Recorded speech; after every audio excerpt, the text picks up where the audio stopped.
के खिलाफ कानूनी कार्रवाई की जाएगी। अपने बच्चों का विशेष ध्यान रखें। बच्चों को जानवरों की ग्रिल पर ना बैठाएं। कूड़े को डस्टबिन में ही डालें। दिल्ली चिड़ियाघर को साफ सुथरा रखने में सहयोग करें।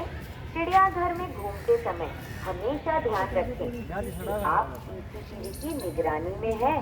दिल्ली चिड़ियाघर प्रत्येक शुक्रवार 15 अगस्त 26 जनवरी को बंद रहता है। नमस्कार, आप सभी दर्शकों का राष्ट्रीय प्राणी उद्यान दिल्ली चिड़ियाघर में स्वागत है। दिल्ली चिड़ियाघर के सभी टिकट ऑनलाइन है। आप हमारी ऑफिशियल वेबसाइट से टिकट बुक कर सकते हैं। आपकी सहायता के लिए कैंटीन की तरफ एक डेमो चार्ट लगा हुआ है।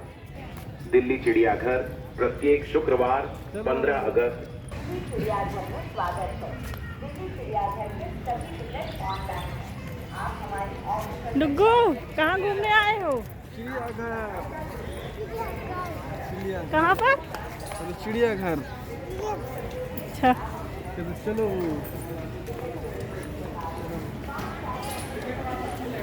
अब पैदल चलो यार तुम।